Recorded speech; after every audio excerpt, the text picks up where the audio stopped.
Hello everyone, आप सभी का स्वागत है मैग्नेट ब्रेन्स हिंदी मीडियम में। मेरा नाम वेदांत सिंह है और मैं हूं आप सभी का English educator.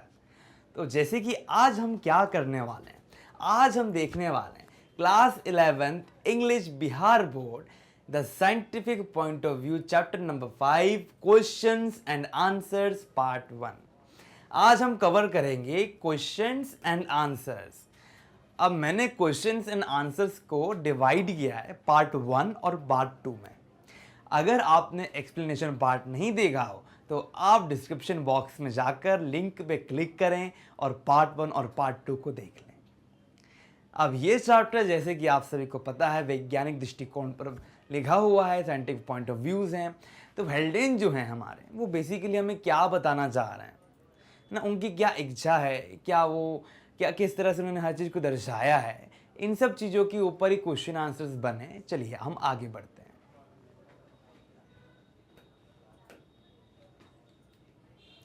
Work in small groups and discuss the following questions. Questions के बारे में थोड़ा डिस्कस करना है। The people of older generation और the rural people cover their head with towel when they have to walk in the scorching sun. अब देखिए यहाँ पर क्या कहा जा रहा है। पहले समय में जब स्कॉर्चिंग सन ने बहुत गर्म सन की किरणें पड़ती थी तो क्या होता था, पुराने समय के लोग सर पे टॉवल रख लेते थे। क्यों? ऐसा क्यों?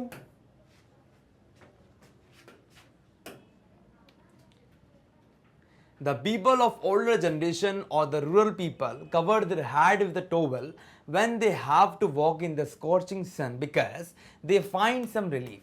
उनको ना थोड़ा सा अच्छा महसूस होता था। आज के समय हम क्या करते हैं, हैव यू सीन, आपने कभी तो देखा होगा पिक्चरों में, लाइक मूवीज़ में, कि ना खूबसूरत सी लेडीज़ क्या करती हैं, छाता लेती हैं हाथ में और चलती जाती हैं दोपहर के समय भी। लाइक कुछ तो कारण होगा ना। लाइक कभी भी आप देखना, तो उदाहरण के तौर पर मैंने आपको बताया, और तो वहाँ पर ये होता है कि वो इतनी खूबसूरत होती हैं, वो सोचती हैं कि मेरे ऊपर रोशनी पड़ जाएगी तो मैं अपना छाता ही लेकर चलूँ। तो लाइक यहाँ पे भी वैसे ही है कि उनको ना रिलीफ चाहिए, उनको अच्छा लगता है रास्ते में। They feel some cold on their head even in the scorching sun. और इससे क्या होता है, कहीं ना कहीं उनको थोड़ा ठंडा लगता है। It is because evaporation take place very fast in the scorching sun through the head. अब देखिए, एक कारण तो ये कि अच्छा लगता है, दूसरा कुछ टॉवल अगर रखते हैं तो क्या होता है, इवोपरेशन भी होता है, तो सर पे ठंडा ठंडा महसूस होता है। यही चीज आप देखना राजस्थान में जो लोग होते हैं वो लोग भी करते हैं।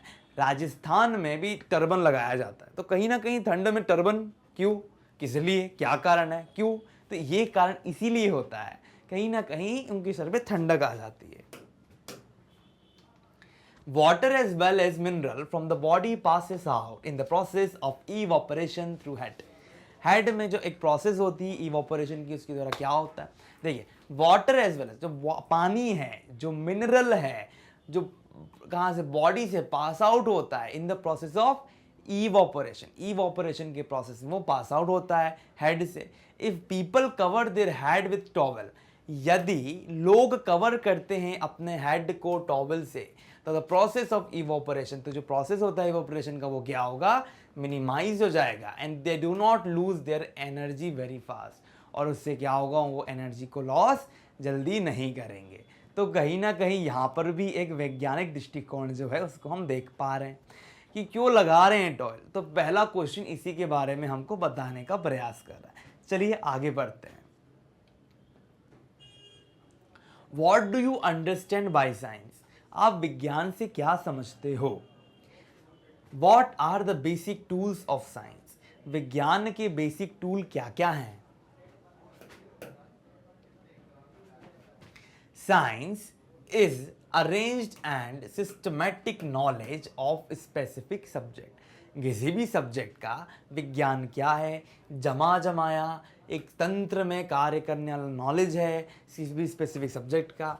If one knows systematically about everything, यदि किसी को सिस्टमैटिकली कोई चीज़ पता चलती है, he may be able to bring something new, तो वो क्या करेगा, कोई नई चीज़ को लेगा in that particular science. If he is an expert, यदि वो बहुत ज़्यादा एक्सपर्ट है in natural science, he may invent something. अगर वो नेचुरल साइंस में बहुत माहिर है तो वे क्या करेगा, वो ये करेगा कि वो कुछ ना कुछ इन्वेंट करेगा। अब जैसे कि एक पिक्चर है मीट विद रॉबिन्सन्स, आप देखिएगा, छोटे बच्चों की है। उसमें दिखाया है कि एक छोटा सा बच्चा क्या करता है। छोटा सा बच्चा लगा रहता है मेहनत करने के लिए। तो वॉल्ट डिज्नी से प्रेरित होकर वो मूवी बनाई थी। तो यहाँ वही उस पिक्चर में ये बताया गया था कि कैसे रॉबिन क्या करता है, दिन भर लगा रहता है मेहनत करने के लिए, और मेहनत करके वो क्या करता है, साइंटिस्ट बन जाता है। बहुत से नए आइडियाज आते हैं उसको। तो वैज्ञानिक के माइंड में बहुत सारे आइडियाज आते हैं। अब देखिए बेसिक टूल्स क्या हैं। वंस ओन ग्रोइंग माइंड, सबसे पहली बात तो है हमारा बढ़ता माइंड। भगवान ने दुनिया में सबसे बड़ी चीज दी है और वो है हमारा माइंड। अगर हमारा ब्रह्मा ही हमारा माइंड है। Hobby to experiment by combining one thing with another, हमारे पास हॉग है हमारे, हम क्या करते हैं, कंबाइन करते हैं चीज़ों को। Hobby to search new thing, हम नई चीज़ों को सर्च करते हैं। Reading the book on the subject by eminent author and scientist, अलग अलग लोगों की किताबें पढ़ते हैं जिसके कारण हमारी नॉलेज जो है वो बढ़ जाती है। The critical and scientific mind, और हमारे पास क्या है, हमारा जो मस्तिष्क है वो थोड़ा सा क्रिटिकल है, थोड़ा सा आप देख सकते हैं यहाँ पर साइंटिफिक माइंड है। तो यहीं पर मैं स्टूडेंट्स आपको बताना चाहूँगा कि ये जो टूल्स है साइंस के, ये कहीं से आ नहीं रहे, कोई हवा से टपक नहीं रहे हैं, ना स्वर्ग से आ रहे हैं बहते हुए पानी में। ये कहाँ से आ रहे हैं, ये आ रहे हैं किस लिए, ये आ रहे हैं क्यों ना कहीं माइंड का बहुत बड़ा रोल है। तो मन पर विजय प्राप्त करनी चाहिए। चलिए आगे बढ़ते हैं। Question number 3, what is scientific point of view. अब वैज्ञानिक दृष्टिकोण क्या होता है, is science different from scientific point of view. तो क्या ये जो विज्ञान है वो वैज्ञानिक दृष्टिकोण से अलग है, पॉइंट ऑफ व्यू जो बिंदु हैं उनसे अलग है। देखते हैं। Scientific point of view means the ideas which are critical and experimented. जो साइंटिफिक पॉइंट ऑफ व्यू है उनका मतलब ये होता है कि विच आर, जो क्रिटिकल होते हैं और जो एक्सपेरिमेंटेड होते हैं। अगर मैं आपसे कहूं कि आपको कोई एक्सपेरिमेंट करना है तो आप एक्सपेरिमेंट करोगे, करके दिखाओगे, सर देखो मैंने एक्सपेरिमेंट किया लैब में जाके, किया आपने। अब आपने एक्सपेरिमेंट क्यों किया, इसलिए किया ताकि आप पुष्टि कर सको वो चीज़ सही है कि नहीं। तो कहीं ना कहीं एक्सपेरिमेंट पॉइंट ऑफ व्यू जो है वो क्रिटिकल है और एक्सपेरिमेंटेड है, ऑलरेडी किया गया है। They are applied to the events of daily life, और इनका उपयोग हम अपनी रोजमर्रा की जिंदगी में करते हैं। They are supported by reasoning, और वो कहीं ना कहीं रीजनिंग से सपोर्टेड हैं। रीजनिंग से क्या समझते हो आप, रीजनिंग से हम ये समझते हैं कि रीजनिंग क्या कहता है, रीजनिंग ये कहता है कि हमारी जो सोच समझ है वो कुछ ऊपर जाए। आपने क्वेश्चन सॉल्व किए होंगे रीजनिंग के, क्या होते हैं, जैसे कि आपको ये बना दिया, इसके अंदर कुछ दे दिया ना, फिर वेन डायग्राम, बहुत सी चीज़ें होती हैं। तो यहाँ पर यही बात हो रही है कि supported by reasoning, they are not mere hypothesis और प्रेडिक्शन। ये एक रीजन है, इसके पीछे कुछ दृढ़ निश्चय, कुछ बात है, ये कोई प्रेडिक्शन नहीं। हमने कुछ सोच नहीं लिया कि ऐसा होगा तो इसलिए हो जाएगा, ऐसा नहीं है। अगर मैं कहूँ सूरज गरम गरम है, इसलिए गरम गरम है क्योंकि उसके अंदर किसी ने आग जलाई है। एक अंकल थे, वो गए, उन्होंने अंदर चूल्हा जला दिया, इसलिए सूरज गर्म हो गया। ये मेरा प्रेडिक्शन है, क्या सही होगा? अब सूरज डूब जाता है, ये मेरा प्रेडिक्शन है। लेकिन यहाँ पे क्या होता है, ये कोई प्रेडिक्शन या हाइपोथेसिस नहीं, एक्सपेरिमेंटेड होता है। They are based on methods, ये मेथड्स पर बेस्ड है, which lead to the success development easy going life for the human being, जो हमारे लिए क्या करता है, रास्ते को बहुत सरल कर देता है। The difference between science and scientific point of view is that science gives us inventions. अब कहीं ना कहीं जो अंतर है किसके बीच में, विज्ञान और वैज्ञानिक दृष्टिकोण के बीच में, वो ये है कि science gives us invention. Science हमें क्या देता है, विज्ञान हमको इन्वेंशन देता है। मैंने बहुत पहले भी आपको बताया था कि इन्वेंशन जो है, अगर मैं बात करता हूँ इन्वेंशन की, तो इसका मतलब ये है कि मेरे पास क्या है, मटेरियल है प्लस माइंड है। ओके, मैं उनको उपयोग करके कुछ बना रहा हूं। मैंने एक बल्ब बनाया, लेकिन डिस्कवरी क्या है? एप्पल गिर गया जमीन पे तो न्यूटन के लॉ आ गए। तो कहीं ना कहीं डिस्कवरी और इसमें अंतर होता है। तो यहाँ हम इन्वेंशन की बात कर रहे हैं। It creates miracles with its invention like computer. अब कितने सारे मिरेकल है, कितने सारे जादू हैं, जैसे कि आप देख सकते हो television, mobile phone, airplane etcetera, ये सब कुछ क्या है? ये है विज्ञान के चमत्कार। आप लोगों को जानकर हैरानी होगी कि आज हमारे पास मोबाइल, पहले के समय के पास तो लोगों के पास मोबाइल भी नहीं हुआ करते थे। कैमरा है, कैमरा के थ्रू मैं आप तक पहुंच पा रहा हूं। It is a miracle. The scientific point of view is just an idea. यह है सिर्फ एक आइडिया है ना, एक कॉन्सेप्ट है based on experimental truth and critical mind. जो कि किस पर बेस्ड होता है? एक एक्सपेरिमेंटल ट्रुथ। यहाँ पे हमको क्या करना पड़ता है? एक्सपेरिमेंट्स करने पड़ते हैं और क्रिटिकल माइंड के द्वारा हम इसको खोज सकते हैं। तो यही तो बताया है पूरे चैप्टर में। और हुआ क्या? चैप्टर में यही चीज हमको डिस्कस करके बताई कि मेरे साइंटिफिक पॉइंट ऑफ व्यू क्या है।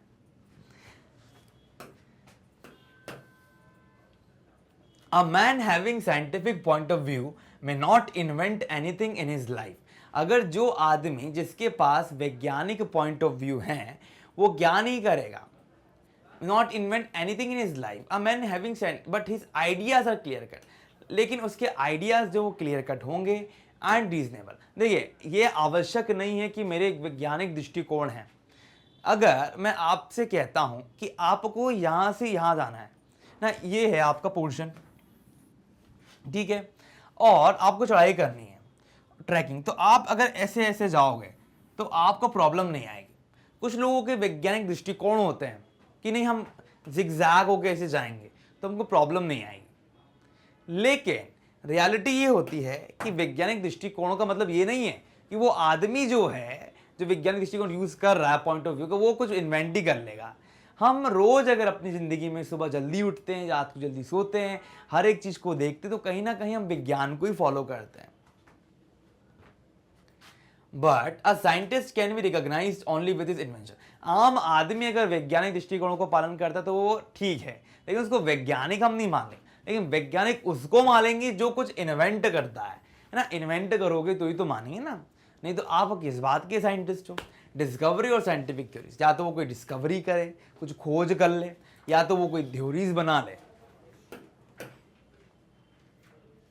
Name two ways in which science affects average man and women. अब यहां पर देखिए, ब्रीफली देना है, पेज नंबर 49 देख लीजिए। Name two ways. अब यहां पर कोई दो तरीके हमको बताने हैं in which science affect average man. वो क्या करता है? एवरेज मैन और वुमेन को क्या करता है? अफेक्ट करता है।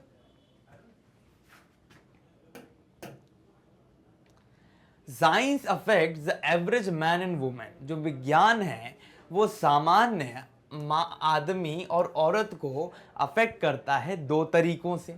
इन द फर्स्ट इंस्टेंस, जो पहला इंस्टेंस है, it allows them to use its invention. जो उनको अलाउ करता है कि वो उनकी इन्वेंशन को यूज करें और डिस्कवरीज को। Secondly, it influences their opinion. और दूसरी ओर वो क्या करता है? उनको अपने ओपिनियन को इन्फ्लुएंस भी करवाता है। Man now uses a car instead of horse drawn carriage. आज के समय कोई भी घोड़ा गाड़ी यूज नहीं करता, मैं भी नहीं करता, आप भी नहीं करते होंगे, कोई नहीं करता, बंद हो गया। टांगे वाले भैया अब नहीं दिखते हमें, ही इज इनविजिबल। अब गाड़ी का युग है, हम गाड़ी के युग में रहेंगे या हम टांगे में चलेंगे? नहीं ना।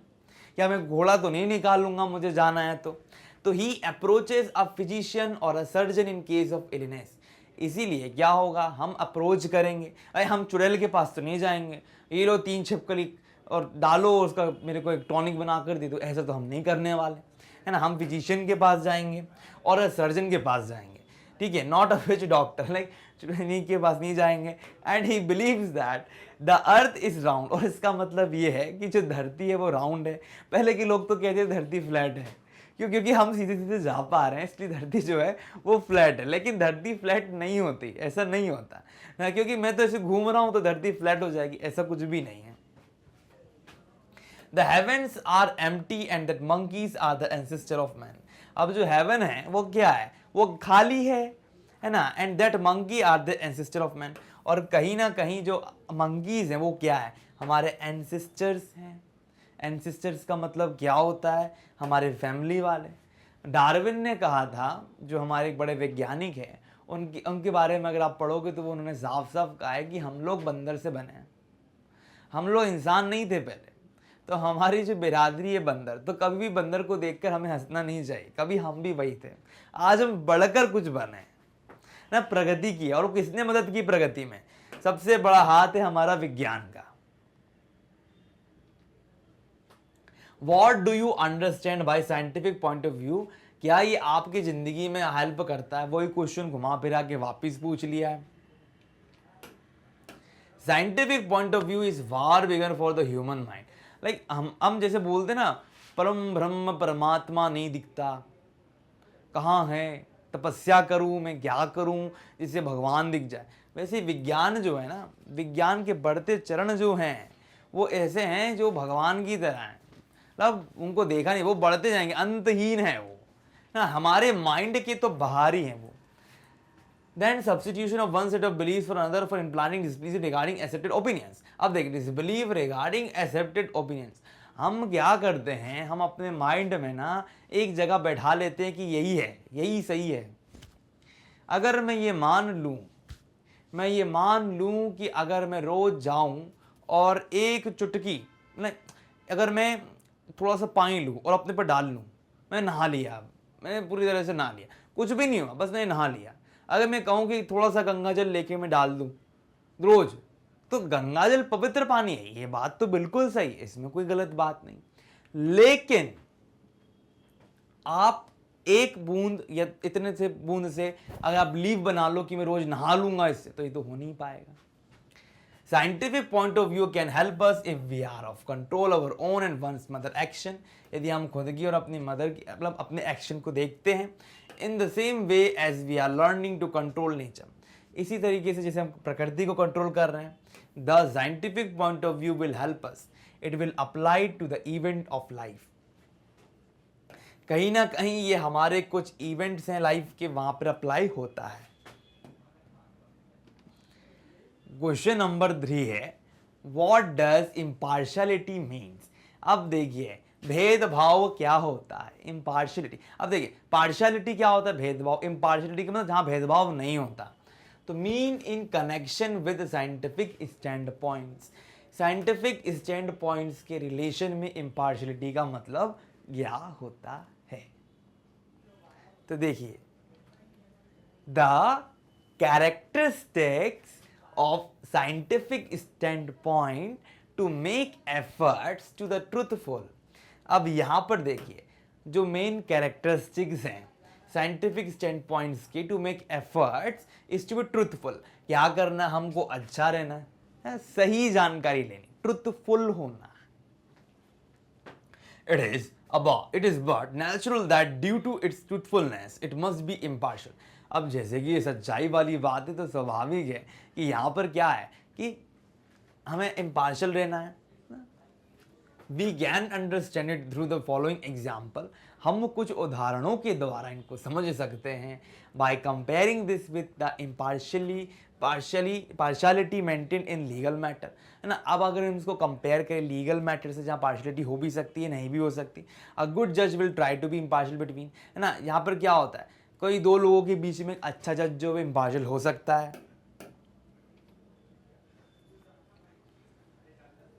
लेकिन अगर हम ये दो लोग हैं, ए मान लो, उसको बी मान लो आप, ठीक है, उन दोनों के बीच में क्या इम्पार्शियलिटी है, कर रहा है। अगर कोई केस लेकर आया, मान लो कि ये मैं हूँ चैंग सिंह और ये आप हो जॉन स्मिथ, आपने बोला सर ने मेरी जमीन हथिया ली, जज क्या करेगा, देखेगा दोनों के बीच में क्या अंतर है, क्या है वो ना, इशू जमाएगा, दोनों में इक्वालिटी लाएगा।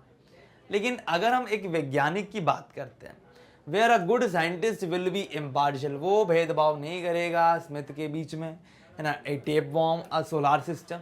अब यहाँ पे ये नहीं कह रहे कि लीगल सिस्टम, देखिए लीगल सिस्टम जो कानूनी तौर तरीका है वो अलग होता है, और जो साइंटिस्ट के तौर तरीके हैं वो अलग हैं। साइंटिस्ट के लिए हर एक चीज़ इक्वल है। अगर मैं आपसे बोलूँ कि मान लीजिए आपका एक डॉग है, मान लीजिए कि ग्रह है ना, तो साइंटिस्ट क्या करेगा, दोनों को देखेगा, दोनों के बायोलॉजिकल फैक्टर्स या जो ग्रह है उसके और अलग अलग फैक्टर्स देखेगा, समझेगा। तो यहाँ पर इस चीज़ की बात हो रही है कि वैज्ञानिक जो है वो कभी भी कोई इम्पार्शलिटी नहीं शो करता, भले ही वो कोई आदमी हो, जानवर हो या सोलार सिस्टम हो। यहाँ सोलार सिस्टम की बात हो रही है। अब वैज्ञानिकों का तो काम ही है सोलार सिस्टम को देखना। अब हम क्वेश्चन नंबर 4 करेंगे students. How impartiality in scientific point of view different from point of view. अब देखिए किस तरह से साइंटिफिक पॉइंट ऑफ व्यू अलग है पॉइंट ऑफ व्यू से। अब देखिए यहाँ पे लीगल आएगा। लीगल किस तरह से ये इम्पार्शियलिटी जो है scientific point of view, like जो साइंटिफिक पॉइंट ऑफ व्यू का है वो अलग है लीगल पॉइंट ऑफ व्यू से। The impartiality shown in scientific point of view is different from legal point of view. अब यहाँ पर कैसे है वो अलग। Both have got their characteristic and qualities. इन दोनों के अपने खुद के कैरेक्टरिस्टिक्स हैं, विशेषताएं हैं और क्वालिटीज। इस क्वेश्चन में हमको सिर्फ यही देखना है कि scientific point of view, legal point of view क्या है। हेल्डेन हैज़ वेरी डीपली स्टडीड। अब यहाँ पर जो हेल्डेन है उन्होंने क्या करा है, बहुत गहराई से पढ़ाई की है। Studied the outcome of both the impartialities. जो दोनों इम्पार्शियलिटीज हैं उनका बहुत गहराई से उन्होंने स्टडी किया है। As regardless impartiality his statement is worth quoting. A good judge will try to be impartial between Mr. John Smith and Mr. Chang Sing. A good scientist will be impartial between Mr. Smith, a tapeworm and a solar system. तो देखिए उन्होंने किस तरह से अंतर किया। उन्होंने कहा कि अगर हम लीगल सिस्टम की बात करें तो जज जो होगा कोई दो लोगों को लेकर ही उनके बीच में समझौता करवाएगा, सही गलत क्या है वो निकालेगा। लेकिन जब हम बात करते हैं एक वैज्ञानिक की, तो वैज्ञानिक का दृष्टिकोण जो रहता है वह अत्यंत दुर्लभ है। इसीलिए है बिकॉज इस पक्ष में वह कहाँ पर अपना ध्यान केंद्रित करता है, उसका पूरा ध्यान केंद्रित सर्वस्व होता है। सर्वस्व यानी वह एक व्यक्ति पर भी ध्यान देता है, एक जानवर पर भी देता है, मटेरियल पर भी ध्यान देता है। तो तीनों जगहों पर उसका ध्यान जो रहता है वो व्याप्त होता है। तो इस बात से हम अच्छी तरीके से समझ सकते हैं कि वैज्ञानिक व्यक्ति जो है वो हर एक तरफ अपने मस्तिष्क को चलाता है, चीज़ों को समझता है, और वो कभी भी ऐसा नहीं कहता कि जानवर है तो मैं जानवर को नहीं देखूंगा ना। यहाँ पर एक उदाहरण भी बहुत बेहतर तरीके से प्रस्तुत किया गया था। अगर हमने एक्सप्लेनेशन पार्ट आपने साथ कवर किया है तो टैप वॉर्म के बारे में बताया था, रिपल्शन नहीं आता, कोई प्रतिकर्षण नहीं आता। तो यहाँ पर जो इम्प्लीकेशन है, इम्प्लीकेशन क्या होता है वो बिल्कुल सही है। अब implication, the conclusion that can be drawn from something although it is not explicitly stated.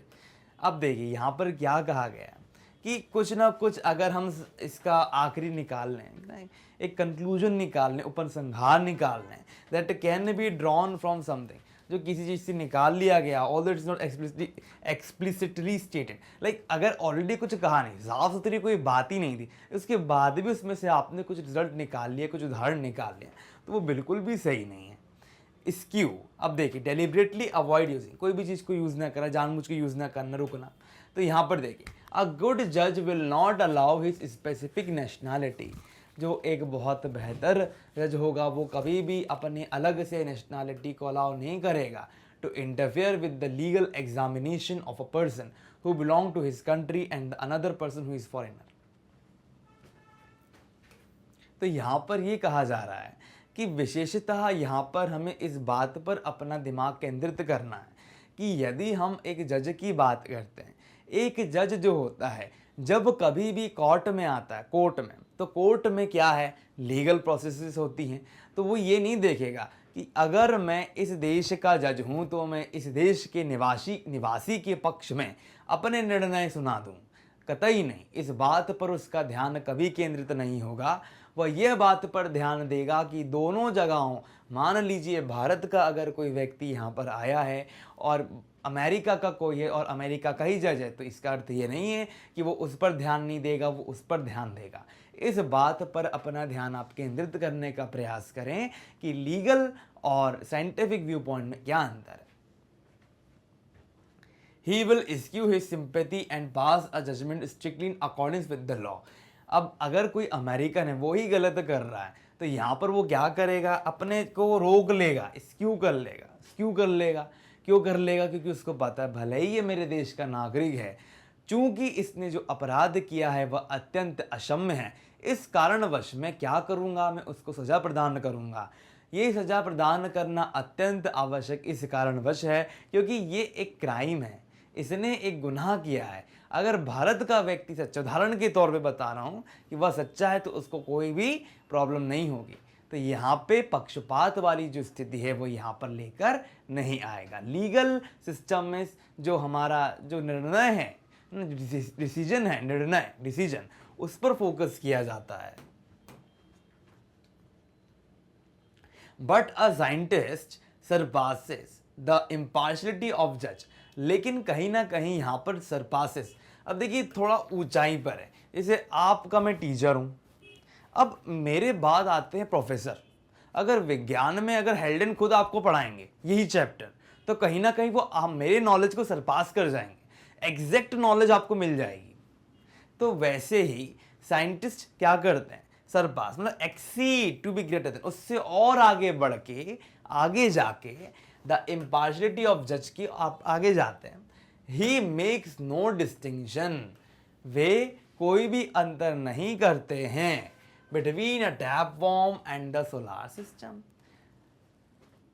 सौरमंडल जैसा है वैसा सही है, मैं उसको भी देखूंगा और साथ ही साथ टैपवॉर्म को भी देखूंगा। मेरे लिए सब एक समान है। लाइक इन श्रीमद् भगवत गीता, कृष्ण कहते हैं अर्जुन से, देखो अर्जुन, मेरे अंदर सारा ब्रह्मांड व्याप्त है, देखो सब कुछ एक है। तो यही बात यहाँ है, साइंटिस्ट सबको एक चीज में देखता है। The former is almost a worthless insect. Starting वाला हम कह सकते हैं कि ये किसी काम का नहीं है, but the latter is the most awful system of the universe making even a scientist. Like दूसरा वाली जो कंडीशन है, लाइक पहली कंडीशन तो बड़ा विचित्र है, लेकिन दूसरी वाली चीज जो है वो बहुत महत्वपूर्ण है। Look small and significant but the scientist study both of them. पहली वाली बात तो जो ये होती है कि वो बड़ा सिंपल है, सादा सा लगता है, लेकिन जो बाद की बात, अगर हम बात की पूरी सिस्टम की बात करते हैं तो ये ज़्यादा इंपॉर्टेंट है एज कम्पेयर टू टैपवॉर्म। तो साइंटिस्ट चाहे तो वो ये भी कर सकता है, ठीक है ना, मैं नहीं देखूंगा टैपवॉर्म को, छोड़ देता हूँ, लीव हिम, लेकिन वो ऐसा नहीं करेगा, वो सोलार सिस्टम को भी देखेगा, उसको भी देखेगा विथ इक्वल अटेंशन। किया the scientific view is theory therefore impartial. इसी कारणवश डियर स्टूडेंट्स, इस क्वेश्चन में हमने ये समझ लिया था और इसका उत्तर हमने इस तरह प्रस्तुत किया। यहाँ हमने डिवाइड किए दो पैराग्राफ में, एक पैराग्राफ में जजमेंट के बारे में, एक पैराग्राफ में साइंटिस्ट के बारे में बताया। ऑफुल का मतलब होता है unpleasant. Thus, the scientific point of view, impartiality is different from legal point of view।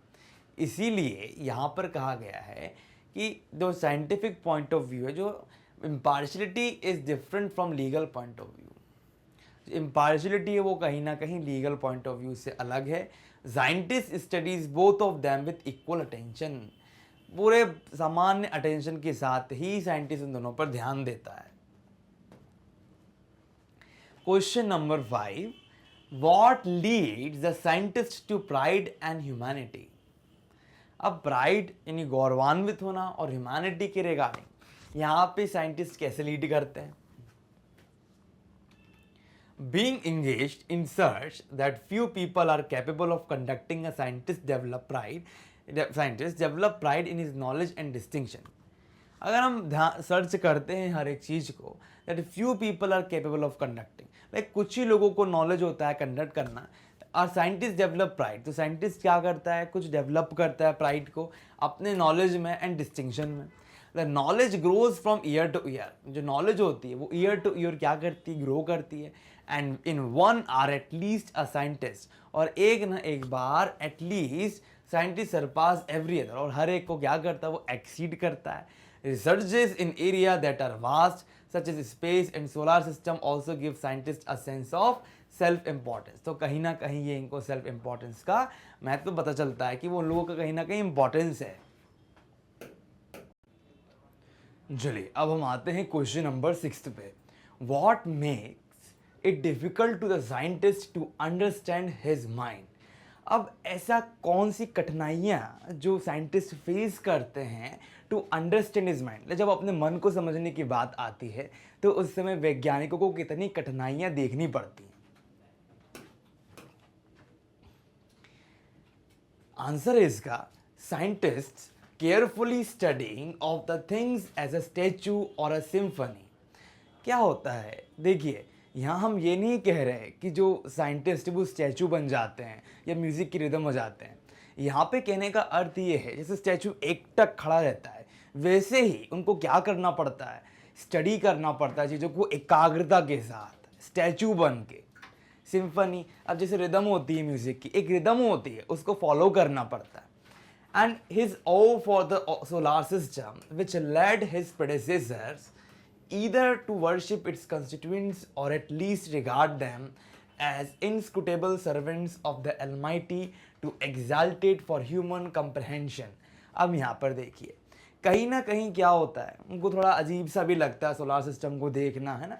Which led his, जो उनके प्रेडेसेसर्स होते हैं, प्रेडेसेसर कौन होते हैं, a person who held a job और office before the current holder, है ना। एक ऐसा व्यक्ति जिसको हम कह सकते हैं जो ऑफिस में था या जॉब कर रहा था, ठीक है, या ऑफिस में पहले कर रहा था करंट होल्डर के, ठीक है, उसको हम प्रेडेसेसर कहते हैं।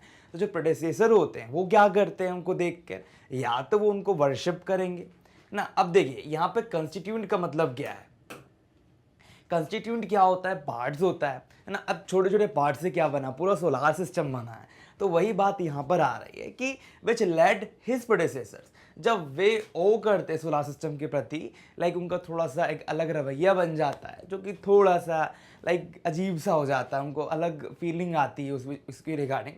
तो उस समय क्या होता है, जो उनके प्रेडेसेसर्स होते हैं ना, जो जिन्होंने ऑफिस हेल्ड किया था बिफोर द करंट होल्डर, इस तरह से आप समझ सकते हो।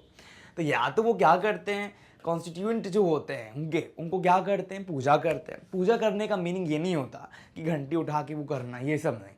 यहाँ इसका अर्थ ये निकलता है कि उस चीज़ के प्रति उनका एक अलग लगाव हो जाता है और उसको एक अलग दृष्टिकोण से देखने लगते हैं। At least regard them as inscrutable, और क्या करते हैं वो, at least regard them as inscrutable servant. उनको क्या मानते हैं, लाइक ऐसे सर्वेंट जिनको हम इजीली समझ नहीं सकते ना, इम्पॉसिबल है उसको समझना, अंडरस्टैंड और इंटरप्रिटेट करना। Of the Almighty to exalted for human comprehension, है ना। और कहीं ना कहीं क्या होता है कि ये जो कंप्रहेंशन है, ह्यूमन कंप्रहेंशन, लाइक आपने सुना होगा जब हम कुछ चीज़ पढ़ते हैं तो समझने का प्रयास करते हैं, जैसे ये पूरे कंप्रहेंशन का पार्ट है, तो कुछ ना कुछ चीज़ें होती है वो बहुत ऊपर होती है ह्यूमन कंप्रहेंशन की। तो ऑल राउंड यहाँ पर इसकी बात हो रही है। चलिए आगे बढ़ते हैं। Such an attitude leads the scientist to a curious mixture।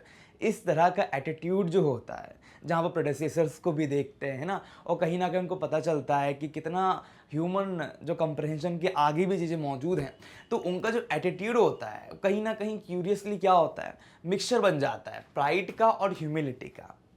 अब देखिए, the system turns out to be a group of bodies. अब जो तंत्र होता है, सिस्टम को हम क्या कहते हैं, तंत्र कहते हैं। Turns out to be a group of bodies, अब वो क्या बन जाता है, एक झुंड बन जाता है बॉडीज का, rather than small in comparison with many of their neighbors। अगर हम उनके नेबर्स या उनके पड़ोसियों से कंपेयर करते हैं तो कहीं ना कहीं वो क्या हो जाता है, कहीं ना कहीं ग्रुप ऑफ बॉडीज में तब्दील हो जाता है। And executing their movements according to simple and easily intelligible laws. और कहीं ना कहीं क्या होता है, एंड एग्जीक्यूटिंग देयर मूवमेंट्स, तो कहीं ना कहीं क्या होता है, गाइड करना, एग्जीक्यूट करना, बनाना, है ना। वो क्या करते हैं, मूवमेंट्स को एग्जीक्यूट करते हैं, किसके according, to simple and easily intelligible laws, जो बुद्धिमत्ता द्वारा बनाए गए लॉज है ना, उनके लिए। अब एग्जीक्यूटिंग क्या होता है, put plan, order, course of action into effect, है ना। अब आपने एक चीज़ समझी होगी कि हमारे यहाँ गवर्नमेंट के 3 ऑर्गन होते हैं। एक जुडिशरी होता है, एक एग्जीक्यूटिव होता है ना, एक लेजिस्लेचर होता है। तो कहीं ना कहीं एग्जीक्यूटिव क्या करता है, लॉज को इम्प्लीमेंट करता है ना, पुट करता है प्लान को, ऑर्डर को। तो यहाँ पर उससे आप इस चीज़ को समझ सकते हो। But he himself is rather aberrant, थोड़ा सा विचित्रता आ जाती है उनका, और यहाँ हम कह सकते हैं departed from an accepted standard. देखिए, आप अगर कोई स्टैंडर्ड फॉलो कर रहे हैं तो ऐसी विचित्रता तब आ जाती है जब आप उस चीज़ को फॉलो नहीं कर पा रहे, लाइक आप उससे डेविएट हो रहे हो ना। Aberrant member of the same order as the monkey, तो वो क्या कहे कि वो एक एबरेंट मेंबर है किसके, सेम ऑर्डर, लाइक मंकी से तो हम लोग आगे बढ़े। While his mind is at the mercy, दया ना, mercy का मतलब होता है दया, mind is at mercy of member of chemical processes in body। अब क्या होता है, हमारी बॉडी के अंदर ना इतने सारे केमिकल प्रोसेसेस होते रहते हैं। जैसे कि अगर आप कुछ खाओगे तो कोई केमिकल रिलीज होगा, आप कुछ बोलोगे तो केमिकल रिलीज होगा, आप दुखी होगे तो कोई रिलीज होगा। So which he can understand but little and control hardly at all. अब क्या होता है, जब ये केमिकल रिलीज होते हैं तो कहीं ना कहीं हम उस चीज़ों को समझ पाते हैं, कुछ चीज़ों को नहीं समझ पाते। So this makes it difficult to the scientist to understand his mind, और इसी कारणवश अपने माइंड को समझ पाना उनके लिए कठिन हो जाता है। ठीक है, तो एबरेंट अगर आपको समझ में नहीं आया है तो कहीं ना कहीं एबरेंट का मीनिंग ये होता है departing from an accepted standard. Like आप जिस पॉइंट पे थे, अब वहीं से आप थोड़ा डेविएट हो रहे हैं, हिल रहे हैं, तो उसके लिए ये एबरेंट आ जाता है। क्वेश्चन नंबर 7 पर आते हैं। What do you understand by God's eye view. अब यहाँ पे आप परमेश्वर के गॉड्स आई व्यू से आप क्या समझते हैं, लाइक गॉड्स आई व्यू, भगवान का देखना, आई व्यू। आपने सुना बर्ड्स आई व्यू, वैसे ही गॉड्स आई व्यू है ना, गॉड्स आई व्यू, गॉड का आई व्यू, देखना, समझना। व्हेन और हाउ में साइंटिफिक पॉइंट ऑफ व्यू भी कॉल्ड गॉड्स आई व्यू, हम गॉड्स आई व्यू कैसे कह सकते हैं। अब देखिए, यहां पर आ रहा है, to a scientist all phenomena are of the same emotional level. अब देखिए, यहां पर यह कहा जा रहा है कि जितने भी साइंटिस्ट होते हैं ना, टू अ साइंटिस्ट, साइंटिस्ट के लिए ऑल फिनोमेना यानी सारी घटनाएं are of the same emotional level, जो भी घटनाएं संसार में घटित होती हैं वो कहीं ना कहीं एक ही भावनात्मक स्तर पर है। देयरफॉर, इसीलिए whether anything is individually small, भले ही कोई भी चीज छोटी हो और बिग या बड़ी हो, it is the same to the scientist, वो क्या होगा, वैज्ञानिक के लिए सेम रहेगा। फॉर इंस्टेंस, चलिए उदाहरण के तौर पर देखते हैं। To a scientist a tape worm, अब टैप वॉर्म एक जीव होता है, is not contemptible nor is solar system awe inspiring. देखिए, अब यहाँ पर क्या हो रहा है कि जो ऑलरेडी मैंने आपको ओ इंस्पायरिंग बताया है, अब बात आती है कंटेम्प्टिबल की, कंटेम्प्टिबल। अब यहाँ पर क्या कहा जा रहा है, इसका मीनिंग होता है disregard for something that should be considered ना, किसी चीज़ के लिए डिसरिगार्ड करना जिसको हमने कंसिडर किया है उसको हम कंटेम्प्टिबल बोलते हैं। इज नॉट कंटेम्प्टिबल, लाइक हम उसके बाद डिसरिगार्ड नहीं कर सकते। इन वन केस, अगर हम एक केस की बात करते हैं, he has to overcome his contempt, तो किसी एक केस में उनको क्या करना पड़ता है, ऊपर उठना पड़ता है, किसके, कंटेम्प्ट के, निंदा। कंटेम्प्ट को हम इंडिविजुअली निंदा भी कह सकते हैं। And in another he has to transcend his fears, और कहीं ना कहीं उसको ऊपर उठना पड़ता है, ट्रांसेंड मतलब ऊपर जाना, हटना उससे, है ना। And in both cases there is a check of one's feeling, और कहीं ना कहीं हमको क्या करना पड़ता है, एक दूसरे की फीलिंग को चेक करना पड़ता है। सो फार, अभी तक अगर हम देखें तो God's love and compassion is concern, it is fairly distributed on the universe. अब परम ब्रह्म परमात्मा का जो प्यार है वो तो सर्वत्र ही व्याप्त है। ऐसा तो नहीं हो सकता ना कि हम कहें कि मेरे को ही मिलेगा, आपको नहीं मिलेगा। सभी और परमेश्वर का जो प्यार है वो व्याप्त है। टू गॉड अ बेगर ना is as much important as to king, though they belong to two different social strata. अब देखिए, भगवान के लिए अब beggar is as much important. अगर एक गरीब आदमी, आप खुद सोचिए, अगर एक गरीब आदमी और एक अमीर आदमी, तो दोनों में ईश्वर कभी अंतर नहीं करेंगे। उनके लिए वो दोनों क्या है, एक ही सोशल स्ट्रैटा के पार्ट हैं, यानी एक ही लेवल के हैं। थस इन दिस रिस्पेक्ट, अगर हम इस रिस्पेक्ट में बात करें, the scientific point of view is comparable to the God's eye view, तो कहीं ना कहीं वैज्ञानिक दृष्टिकोण भी ईश्वर की आईवीओ के समान ही है, या उसको हम उससे कंपेयर कर सकते हैं। तो यहाँ पर देखिए एक मीनिंग जो हमने आपको बता दिया। अब कंपैशन का मीनिंग क्या होता है? सिंपैथेटिकली। अब देखिए कंपैशन इज कंसर्न, तो कंपैशन से हम क्या समझते हैं? Sympathetic pity and concern for the suffering और मिसफॉर्च्यून्स ऑफ अदर। लाइक किसी का कंपैशन है किसी के प्रति, he is very compassionate towards him. Like कहीं ना कहीं उसके अंदर बहुत सारा क्या है, उसके अंदर बहुत सारा, हम कह सकते हैं किसी के प्रति सफरिंग को, मिसफॉर्चून के प्रति उसका एक भावनात्मक लगाव है। नाउ चलिए आते हैं हम क्वेश्चन नंबर 8 पे। Can science determine what is right और रॉन्ग? क्या साइंस बता सकता है क्या है सही क्या है गलत? सही और गलत क्या? अब देखते हैं। Science can not determine, science कभी भी नहीं बता पाता what is right and wrong, सही क्या है गलत क्या है। अब देखते हैं क्यों नहीं बता पाता। It is not possible for it to do so, ये बिल्कुल भी पॉसिबल नहीं है इसके लिए, करने के लिए। It can work out the consequence of various action. अब देखिए it can work out the consequence of various action, ये काम कर सकता है as result of various action, मतलब जो बहुत सारे एक्शंस होते हैं उसके रिजल्ट के कारण। कॉन्सिक्वेंस क्या होता है? रिजल्ट।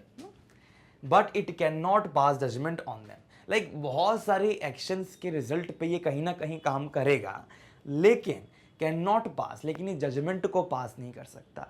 उदाहरण के तौर पर अगर मैं कोई काम करता हूँ, मैंने कोई काम किया और उससे कुछ परिश्रम करने के पश्चात मेरे हाथ में एक फल की प्राप्ति होती है, वो जो फल है वो कहीं ना कहीं मेरे को क्या प्रदान करता है? खुशी प्रदान करता है।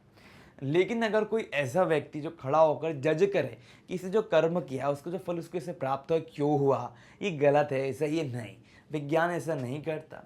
The bacteriologist can simply express his view regarding the ill effect of pollution of public water supply.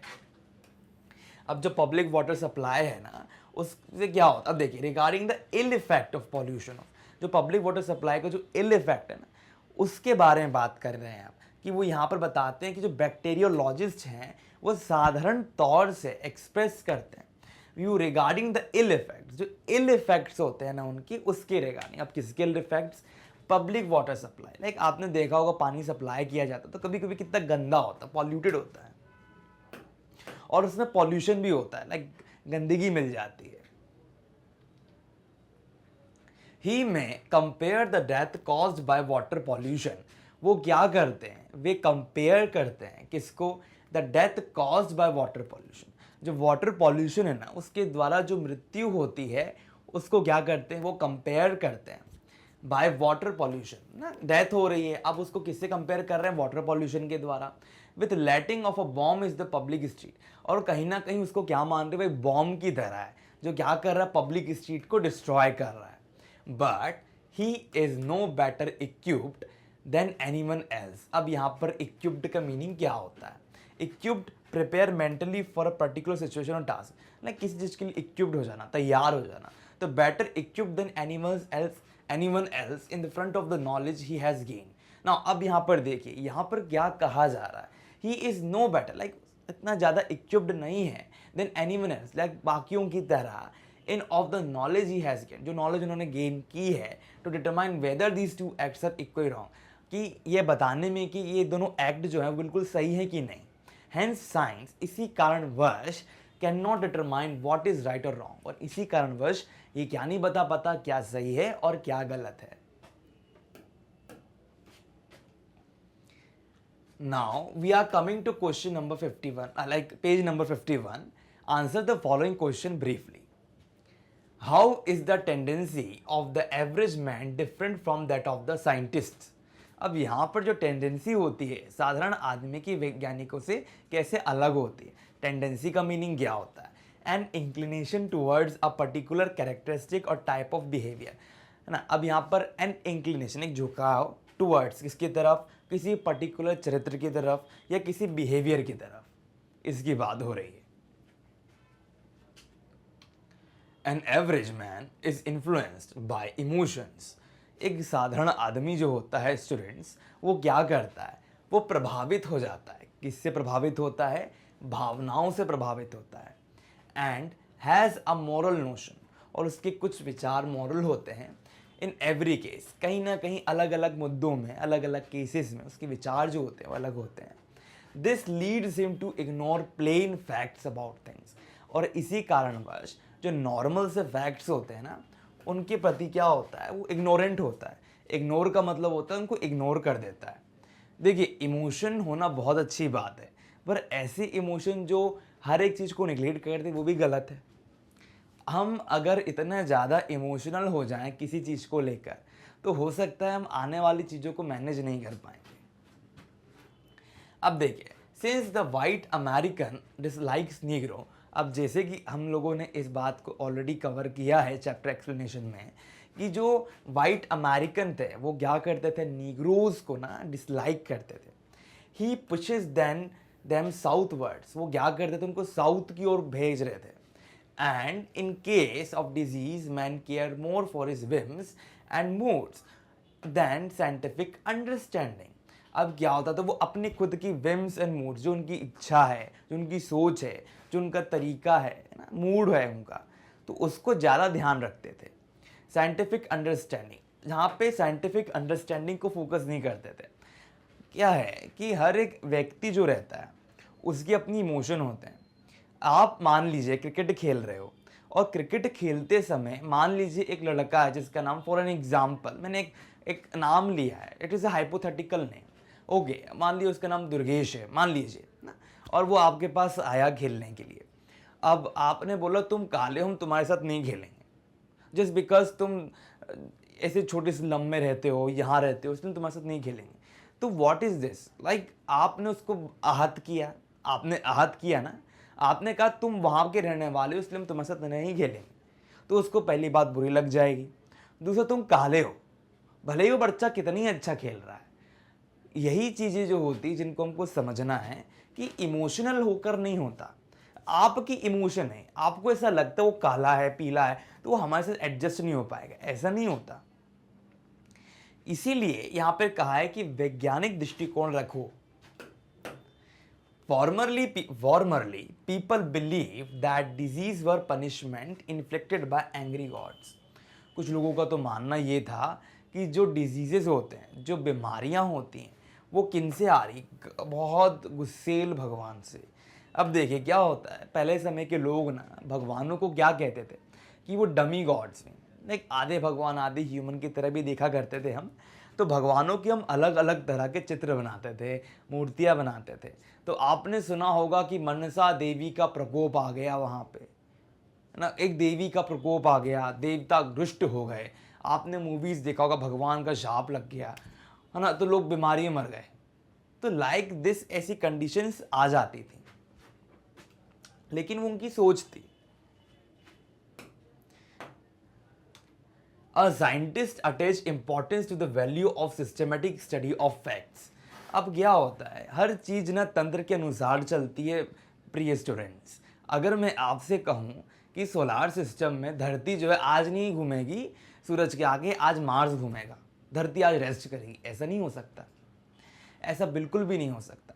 क्यों नहीं हो सकता? इसके पीछे सबसे बड़ा कारण ये है कि हर एक चीज़ जो है वो तंत्र के अनुसार चल रही है।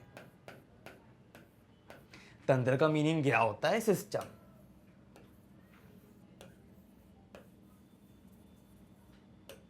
तंत्र का मतलब होता है सिस्टम। अब जैसे सूरज है, तो सूरज के आजू बाजू सब प्लैनेट से घूम रहे हैं, और वो सोचे कि आज मेरा मन नहीं करा, आज हम छोड़ देते, तो धरती अगर नहीं रोटेट करते हुए घूमेगी तो कहीं ना कहीं क्या होगा, कहीं ना कहीं ऐसा होने वाला है कि हमारी धरती अगर ऐसा नहीं करेगी तो बंद हो जाएगी, सब कुछ नष्ट हो जाएगा। तो इसीलिए अब कहीं ना कहीं साइंटिस्ट भी क्या करते हैं, वैल्यू ऑफ सिस्टमेटिक स्टडी, जो भी पढ़ते हैं वो value of systematic study of facts, facts पर ध्यान देते हुए चीज़ों को समझते हैं। ही टेंड्स टू बी इम्पार्शियल, वे क्या करते हैं, वो बहुत ज़्यादा इम्पार्शियल होते हैं। इम्पार्शियल का मीनिंग क्या होता है? इम्पार्शियल का मीनिंग होता है जो लोग पार्शलिटी नहीं करते। जैसे कि मैंने बोला ये ए है, ए काला है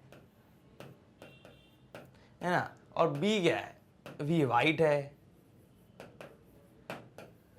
तो ए और बी जो है, यहाँ पे सी आया, सी ने बोला मैं ए के साथ नहीं खेलूंगा, मैं खेलूंगा बी के साथ, तो कहीं ना कहीं इम्पार्शियलिटी हो गई, पार्शियलिटी हो गई।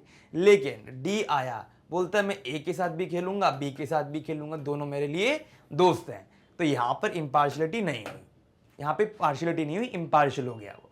तो whether he works in laboratory, यदि वो काम करता है लेबोरेटरी में और outside he subjects a chemical process और a particular object to a strict examination, in the record of the result he is always factual.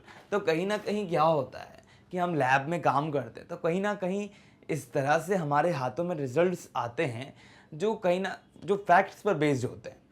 Facts होता है ना, लैब में आप गए, आपने एक्सपेरिमेंट किया, एक्सपेरिमेंट करने के पश्चात क्या होता है, करने के पश्चात आपको रिजल्ट मिलते हैं, फैक्ट बनता है। He is always impartial and truthful in his acts and behaviour. अब यहाँ पर देखिए क्या है, जो ये लोग होते हैं, साइंटिस्ट की बात हो रही है, वो बहुत इम्पार्शियल होते हैं, सत्य का पालन करते हैं। जैसे कि मान लीजिए ये एक जगह है, अब यहाँ पर एक आग जल रही है, लोगों ने कहा कि ये आग भगवान प्रकट कर रहे हैं, साइंटिस्ट ने कहा यहां कोई ना कोई कारण होगा। तो जब तक वो उसको देखेंगे नहीं तब तक उस पर विश्वास नहीं करेंगे, एक्सपेरिमेंट कर कर देखा जाएगा। तो ये चीज है जो उनके बिहेवियर को प्रक्षालित करती है, बताती है। In short, the scientific approach places value on systematic study of facts. अगर हम छोटे दर्जे पे बात करें तो वैज्ञानिक अप्रोच क्या करता है, वैल्यू ऑन सिस्टमैटिक स्टडी, एक तंत्रात्मक पढ़ाई की बात करता है, फैक्ट्स की बात करता है, and tends to be impartial, और वो हमको क्या करता है, इम्पार्शियल बनाता है। On the other hand, the tendency of an age man is controlled by emotion. जो टेंडेंसी होता है किसी भी आदमी की, है ना, किसी की आदमी की, वो कैसे कंट्रोल होती है, emotions, personal prejudices and normal notions at that is why the tendency of the average man different from that of the scientist। अब देखिए क्या होता है, यही कारण है कि वैज्ञानिक से उनकी टेंडेंसी अलग होती है, इसीलिए ही होती है बिकॉज कहीं ना कहीं आम आदमी की सोच अलग है, वैज्ञानिक की सोच अलग है। क्वेश्चन नंबर 2 पर आते हैं, does environment affect the death rate. अब यहां पर देखिए क्या इन्वायरमेंट अफेक्ट करता है डेथ रेट को। डेथ रेट का मतलब क्या होता है,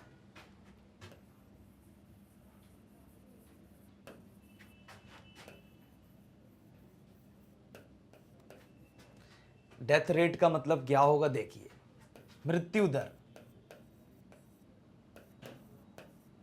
ना, रेट बढ़ना। अब देखिए मृत्यु दर कैसे बढ़ता है, give example from tin as well as from your surroundings. अब देखिए आपको क्या करना है, आपको यहाँ पर एग्जाम्पल्स देने हैं अपने सराउंडिंग से, ठीक है। तो अब आपका जो युग है उसका देखिए और अपने सराउंडिंग्स को देखिए, कहीं ना कहीं आपको कुछ ना कुछ दिखेगा ही। Environment plays a dominant role to effect the death rate. अब देखिए डेथ रेट जो है उसको कहीं ना कहीं आपका क्या करता है, इन्वायरमेंट अफेक्ट करता है ना। इन्वायरमेंट जो है वो बहुत बड़ा रोल प्ले करता है, डोमिनेंट रोल प्ले करता है to affect the death rate जो है उसको अफेक्ट करता है। इट इज़ नॉट नेसेसरी, ये ज़्यादा महत्वपूर्ण बात नहीं है that the environment of the particular place will be suitable to the different places. अब यहाँ पर देखिए इस पर दृष्टिपात करते हैं कि जो वातावरण है एक ही पर्टिकुलर प्लेस का will be suitable to the other different place. देखिए अगर आप एक जगह का वातावरण दूसरी जगह के वातावरण से मेल नहीं खा सकता सिंपल तौर पे, तो it depends on their nature. तो ये डिपेंड करता है किस पे, उनकी प्रकृति पे, and the way they age and the way they, है ना, अब जिस तरीके से वो रहते हैं। As an example, the environment in southern state is more suitable to negroes. अगर हम ध्यान दें कि जो एग्जाम्पल है ना, एग्जाम्पल के तौर पर हम समझें तो सदर्न स्टेट्स का जो एनवायरनमेंट है इज मोर सुटेबल, वो बहुत ज़्यादा क्या है, सूटेबल है किनके लिए, नीग्रो के लिए, देन द नॉर्दर्न स्टेट्स। तो अगर हम नॉर्दर्न स्टेट से कंपेयर करते हैं तो इनका इन्वायरमेंट जो है वो उनके लिए सही रहेगा। As such their birth rate is in the southern in comparatively higher than the northern state. तो यहाँ पर हम क्या देख सकते हैं, बर्थ रेट जो है उनका वो कहीं ना कहीं ज़्यादा होगा उनकी जगह में। अगर हम नॉर्दर्न स्टेट में आएंगे तो डेथ रेट बढ़ जाएगा। क्यों? क्योंकि वो लोग क्या हो रहे हैं, इक्विप नहीं कर पा रहे, अपने आप को मैनेज नहीं कर पा रहे। आपने देखा होगा कि वेस्टर्न कंट्री के लोग बहुत वाइट होते हैं, हम लोग थोड़े ब्लैक होते हैं, साउथ वाले होते हैं ना। तो यही चीज़ है, अगर हम लोग डायरेक्टली एंटार्क्टिका चले जाएं रहने के लिए इतनी ठंड में, कैसे रह पाएंगे। दी हेल्डन देयर हेल्डन नरेट्स, तो हेल्डन क्या करते हैं, पूरा नरेट करते हैं, बताते हैं that high death rates are due to the effect. तो हाई डेथ रेट जो हैं वो किसी कारणवश हैं, is in environment suitable to a white man, they die of consumption and other diseases. तो क्या होता है, ऐसे इन्वायरमेंट में उनको ना प्रॉब्लम आ जाती है जहाँ पे वाइट मैन रहा करते हैं। अब देखिए, दे डाई ऑफ कंजप्शन, अब वहाँ पे उनको खाने पीने का नुकसान हो जाता है, बहुत सारी बीमारियाँ हो जाती हैं। क्यों? क्योंकि वो लोग वहाँ पे जो वाइट अमेरिकन हैं उनके साथ सेटल नहीं हो पाते। हम बोलते हैं ना, अपने जैसे लोगों के साथ रहिए। अब ये आप सोच रहे होगे कि वाइट मैन जो हैं, लाइक वाइट मैन जहाँ रह रहे हैं वहाँ साउथ से रहने वाले अफ्रीकन पीपल क्यों आ गए? क्योंकि उनको बेच दिया जाता था वहाँ पर, इस कारणवश बेचारे वहाँ पर आके रहने लग गए। तो उनमें उनकी भी कोई गलती नहीं है, लेकिन एडजस्टमेंट तो हमको करना पड़ता है ना। अब देखिए, likewise a white man dies on the west coast of Africa, और वैसे अगर वाइट मैन वहाँ पर जाते हैं तो कहीं ना कहीं उस कोस्ट ऑफ अफ्रीका में जाके उनकी मृत्यु हो जाएगी।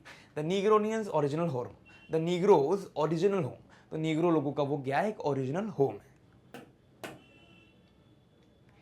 Question number 3, what does the author mean by reservoir of disease germs. अच्छा, अब रिजर्वायर, आपने रिजर्वायर के बारे में सुना होगा, किसी जगह जहाँ कुछ चीज़ें रहती हैं, तालाब पानी है ना, कलेक्ट होता है, जैसे सप्लाई होता है चीज़ों का, है ना, या कोई सोर्स है, पानी का सोर्स है, वो वाटर का सोर्स हो जाएगा।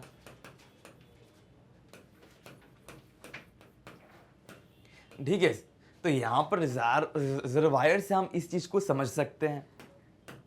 तो यहाँ पर क्या कहा जा रहा है कि रिजर्वायर ऑफ डिजीज जर्म्स, अब जो जर्म्स हैं, जो कीटाणु हैं, उनका जो क्षेत्र क्या है जहाँ पे वो कलेक्टेड हैं, जहाँ पे उनका सोर्स है ना। तो यहाँ पर हम आगे बढ़ते हैं, इसका आंसर देखते हैं।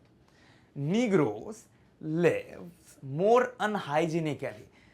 अगर आप लोग कभी अफ्रीका जाएं या आप नेशनल ज्योग्राफिक चैनल देखते हैं तो कहीं ना कहीं आप इस चीज़ को नोटिस करेंगे कि नीग्रो जो लोग जो होते हैं वो थोड़े से ब्लैकिश रंग के होते हैं, just because of their environment. अगली बात ये होती है कि वो लोग कपड़े भी अच्छे से नहीं पहनते, लाइक आधे आधे कपड़े पहनते हैं, और कहीं ना कहीं उन लोगों के यहाँ के इन्वायरमेंट भी जो रहता है बड़ा अजीब सा रहता है। घर भी छोटे छोटे होते हैं, कंजेस्टेड होते हैं ना, खान पान भी सही नहीं होता। तो नीग्रोज लिव्स मोस्ट अनहाइजीनिकली, लाइक अच्छे तरीके से, अनहाइजीनिकली मतलब हम बोलते हैं ना कि हाइजीनिक होना चाहिए, हाइजीनिक होना चाहिए आदमी को, पवित्रता के साथ रहना, अपवित्रता के साथ रहते हैं वो लोग। They also have a dirty surroundings, और जो उनका वातावरण होता है वो भी बहुत गंदा होता है ना। जैसे मछली खा रहे हैं वहीं पे, तो मछली खा के फेंक दी ना, मुर्गी भी खा ली, लाइक इस तरह से उन लोगों का वातावरण रहता है। अगर आप अलग से देखना चाहते, डॉक्यूमेंट्रीज अवेलेबल हैं, आप देख पाएंगे। They have not followed the methods of modern science, है ना। अब यहाँ पर देखिए, जो मॉडर्न साइंस है उसके कुछ मेथड्स होते हैं उसको उन्होंने फॉलो नहीं किया। As such they have suffered from a number of disease, और इसी कारणवश क्या हुआ है, उन्होंने बहुत सारे डिजीजेस को झेला है आज तक। The author throws light over the infection of diseases. अब यहाँ पर जो हमारे ऑथर हैं वो क्या कर रहे हैं, वे लाइट फेंक रहे हैं। अब देखिए, लाइट फेंकने का अर्थ ये नहीं होता कि टॉर्च लेके लाइट डाल दी उन पे, ऐसा कुछ नहीं। वो दर्शा रहे हैं, बताना चाह रहे हैं over the infection of diseases के कारण जो इन्फेक्शन हो रहे हैं उनके बारे में। He also explains that certain diseases are prevalent in Negroes.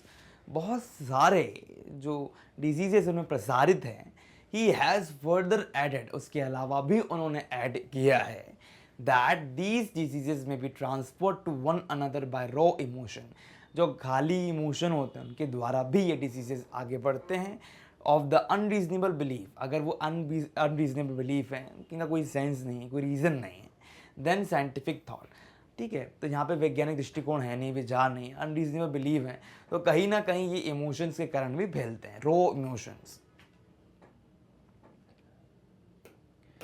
Let us students start question number 4.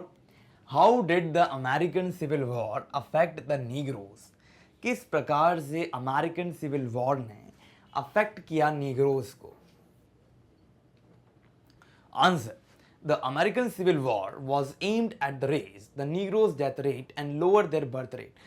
जो अमेरिकन सिविल वॉर थी वो उस क्या एम करती है? वो एम करती क्या रेज करने के लिए?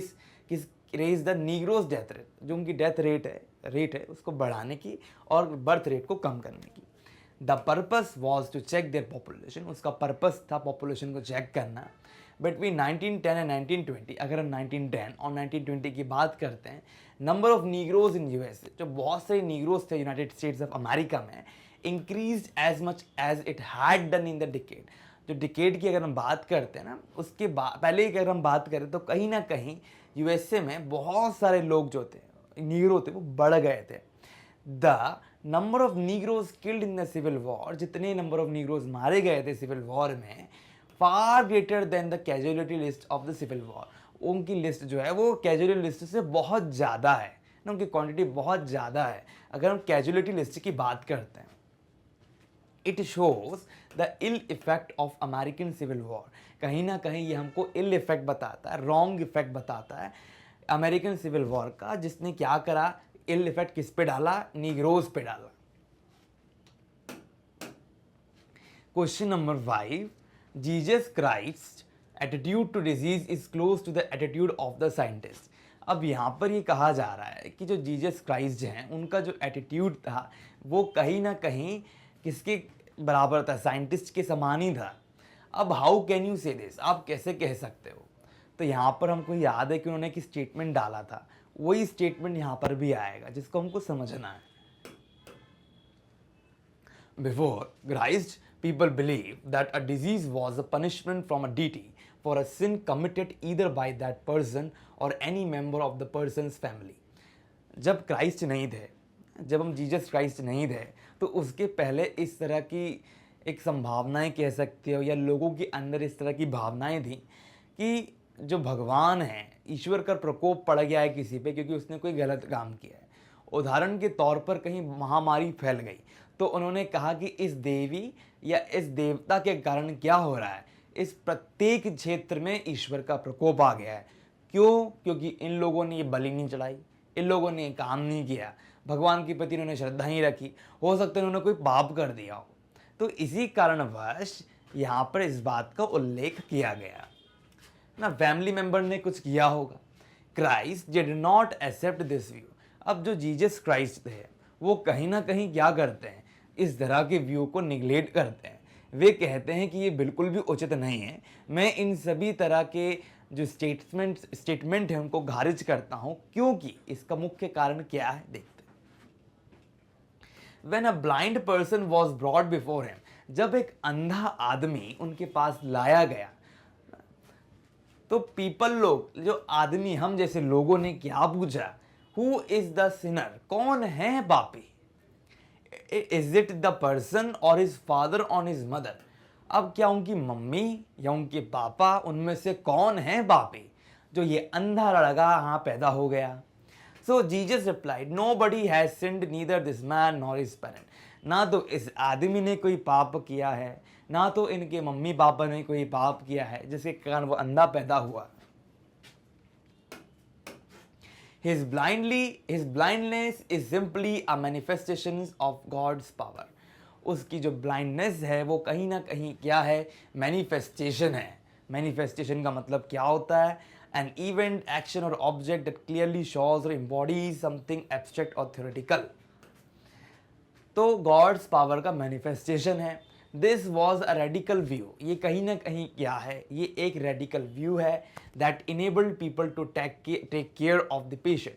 तो ये एक तरह का बहुत ही रेडिकल व्यू होता है। इसमें क्या देखा जाता है कि वो पीपल को क्या करते हैं, लोग जो पेशेंट होते हैं उनको इस तरह से हैंडल करते हैं। So long as sickness was considered, अगर हम सिकनेस की बात करते हैं, बीमारी की बात करते हैं लंबे समय तक के लिए, तो was considered a result of sin, लोग कहते थे कि ये सिन है। देखिए पाप पुण्य एक अलग चीज होती है, कर्मों के अनुसार फलों की प्राप्ति होना निश्चित है, इसको आप काट नहीं सकते। लेकिन कुछ चीज़ें ऐसी होती हैं जो हमको सोसाइटी प्रोवाइड करती है। अगर जापान की अगर हम बात करें, अब वहाँ पे एटॉमिक रिएक्शन हुआ था, एटम बॉम्ब गिरा, एटम बॉम्ब के गिरने के कारण रेडियो एक्टिव एलिमेंट्स वहाँ पे तीव्रता से पाए जा रहे हैं, तीव्र गति से वो फैले हुए हैं। अगर वहाँ पर कोई बच्चा पैदा होता है तो कहीं ना कहीं वो अंधा लूला बहरा हो सकता है।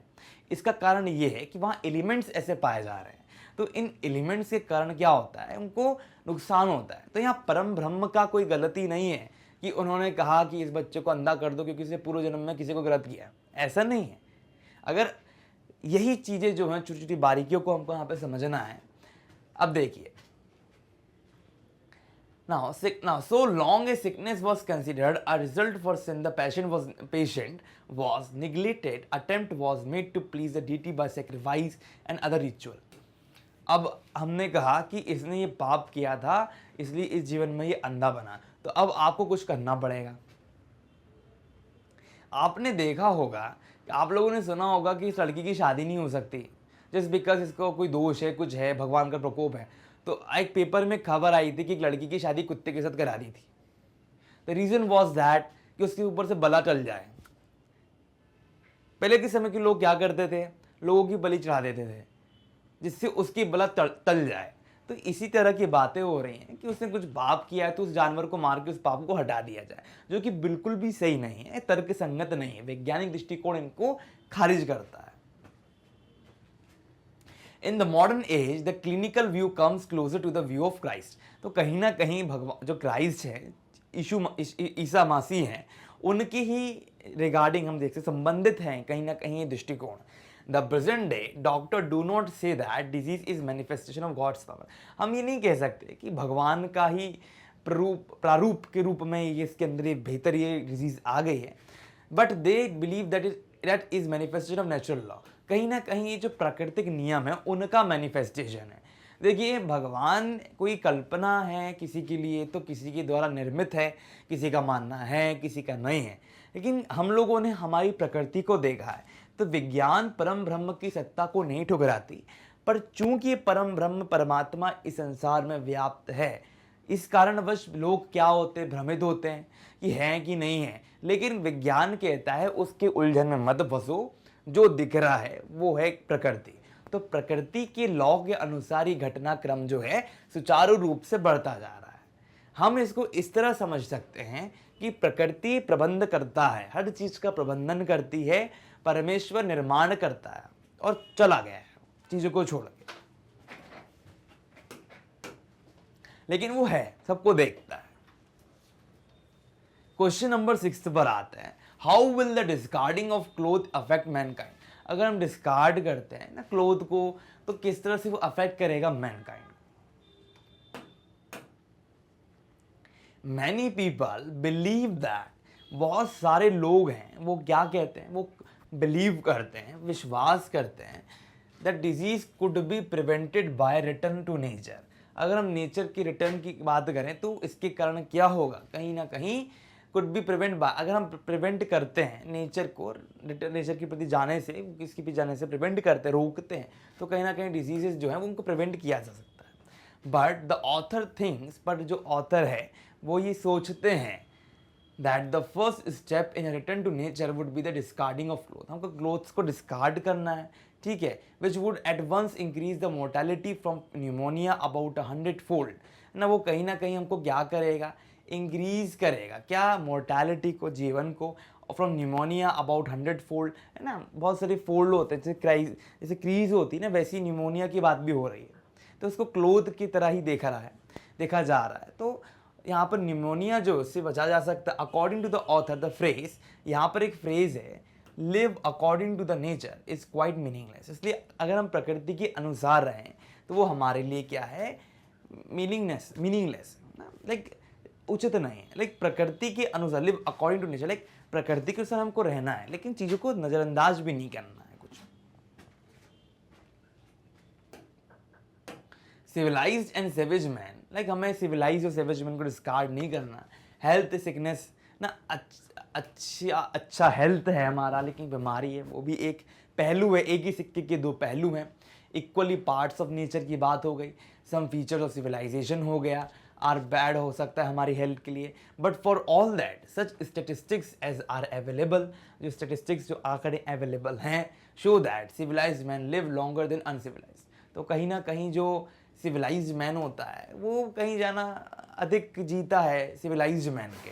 तो मैं अब आप लोगों से पूछता हूँ कि एक प्रश्न कि आपको ऐसा क्यों लगता है, मान लीजिए अगर कोई आपसे पूछता है कि सिविलाइज्ड व्यक्ति ज़्यादा जीवित क्यों रहता है अनसिविलाइज्ड के, क्या इसका मतलब तो ये हो गया कि पहले के समय के लोग अनसिविलाइज्ड होते थे लेकिन वो लोग जिंदा बहुत रहते 100 साल तक।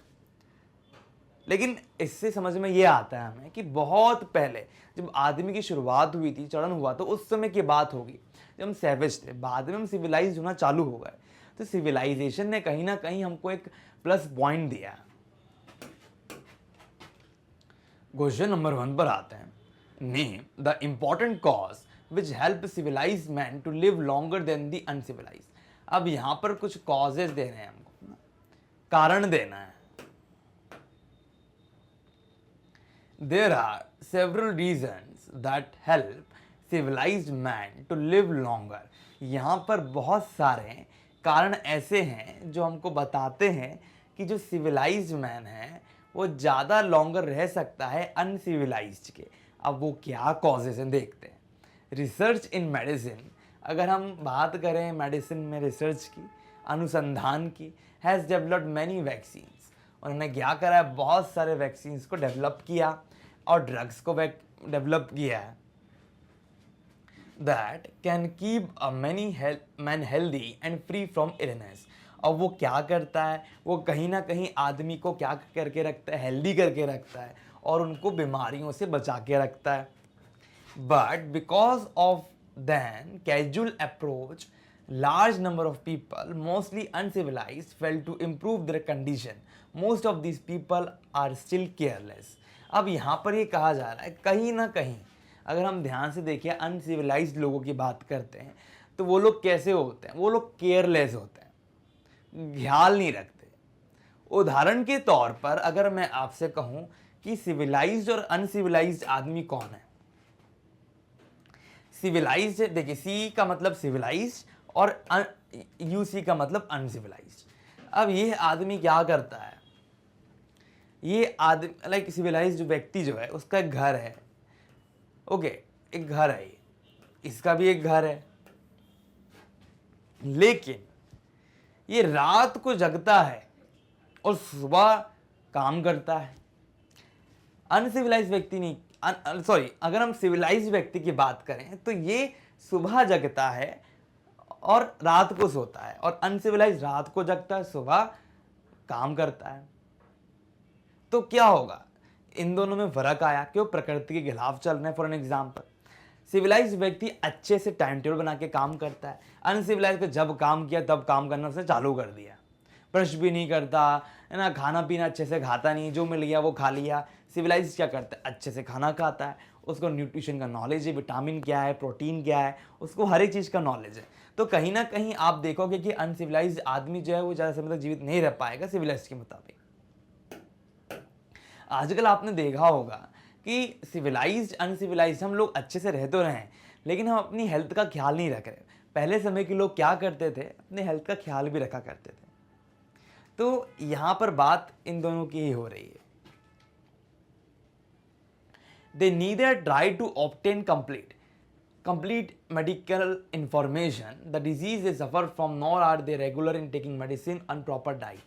तो कहीं ना कहीं अगर आप अच्छा खाना नहीं खाओगे, कहीं ना कहीं यदि आप अच्छे तरीके से व्यायाम नहीं करोगे, एक्सरसाइजेस नहीं करोगे, तो स्वाभाविक है कि आपको मृत्यु की प्राप्ति जल्द से जल्द हो जाएगी। मृत्यु के देवता आएंगे, पाश बांधेंगे और आपको लेकर चले जाएंगे। क्यों? क्योंकि आप अच्छे से जीवित नहीं रहना चाह रहे, आप खाओगे नहीं, मेडिसिन नहीं लोगे। अब कुछ लोगों को बीमारियां होती हैं, हाई बीपी होगा, लेकिन बीपी होने के बाद भी वो मेडिसिन नहीं ले रहे।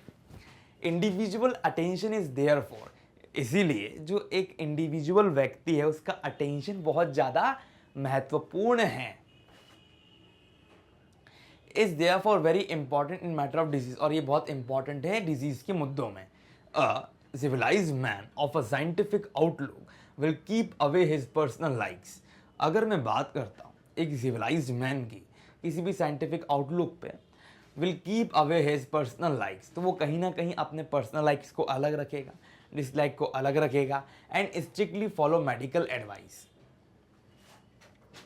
डॉक्टर ने कहा है सुबह उठ के गुनगुना पानी पीना है, रात को 10 बजे सो जाना है, और आपको इलेक्ट्रॉल लेना है क्योंकि आपके बॉडी का पोटेशियम सोडियम में प्रॉब्लम आ रही है। आपने उनकी बात को सुना, आपकी बॉडी फट रहेगी। दूसरा व्यक्ति को भी समस्या है, उस व्यक्ति ने नहीं सुना, ठंडा पानी पी रहा है, चिल्ड वाटर पी रहा है वो, तो क्या होगा? उसको नुकसान उठाना पड़ेगा। A civilised man of a scientific outlook मतलब जिसका स्वभाव है, देखने का नजरिया जो है, will keep away his personal likes and dislikes and stay follow medical advice, and uncivilized man cannot determine।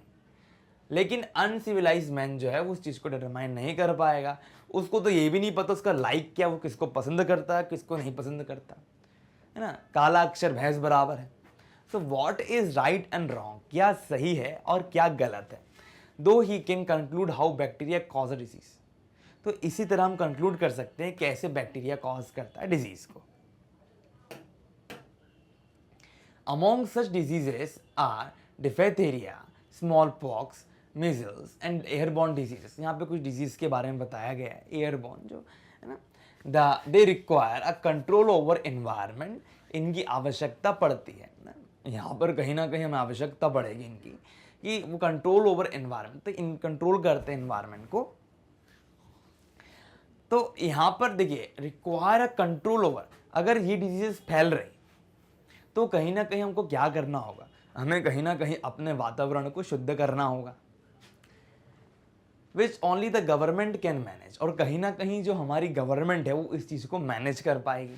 And a civilised man becomes benefited by following it, और जो सिविलाइज्ड मैन है वो क्या करेगा, गवर्नमेंट के द्वारा बनाए हुए नियम जो होते हैं, there are so many rules and regulations that generally government creates, so it is our duty to follow them. No, if we will not follow then what will happen,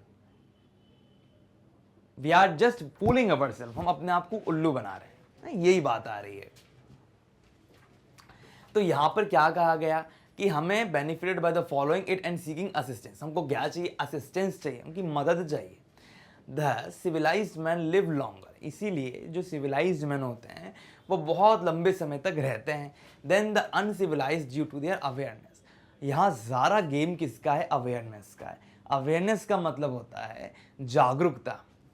अगर आप जागरूक हो, जो व्यक्ति जागरूक होता है वो व्यक्ति क्या करता है, अपने जीवन में हर एक चीज़ को अच्छे दृष्टिकोण से देखता है और चीज़ों को समझने की बारीकियां जो हैं उसके अंदर आ जाती हैं।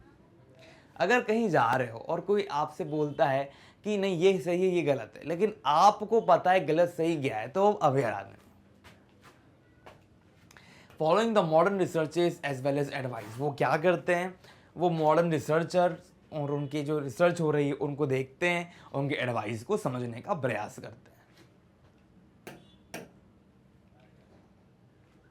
Question number 2, why does the author compare a human body to a system.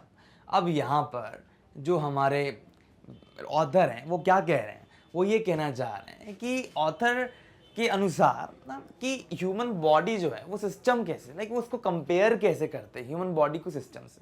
देखिए सोलार सिस्टम कहते हैं सौरमंडल, सौरमंडल जहाँ सूरज मेन होता है उसके आजू बाजू सब कुछ घूमता है। तो अगर आप ऐसे देखो तो ऑथर जो है वो कंपेयर करता है ह्यूमन बॉडी को सिस्टम से। Human body is a system obeying quite definite laws. कहीं ना कहीं क्या होता है, कोई ना कोई लॉज होते हैं, रेगुलेशंस होते हैं जिनको ह्यूमन बॉडी भी फॉलो करती है। आपने खाना खाया, उदाहरण के तौर पे dear students, let us take an example, और फॉर एन एग्जाम्पल लाइक आप ले रहे हो, कुछ खाने का ले रहे हो, खाया आपने, खाने के बाद क्या होता है, वो आपके अंदर तक गया, पेट में डाइजेस्टिव सिस्टम होता है, पचाया खाना, न्यूट्रिशन बॉडी में पहुंच गया, और फिर एक्सक्रीशन के द्वारा गंदगी बाहर आ गई। तो यहाँ पर क्या है, यही एक सिस्टम है। J.B.S. Heldon had a very keen observation of human nature. If I talk about him, अगर हम उनके बारे में बात करते हैं तो उनका बहुत ही कीन यानी बहुत ही बढ़िया ऑब्जर्वेशन है ह्यूमन नेचर के प्रति। He was a leading scientist. वो क्या है, लीडिंग साइंटिस्ट है। लीडिंग साइंटिस्ट से हम क्या समझते हैं,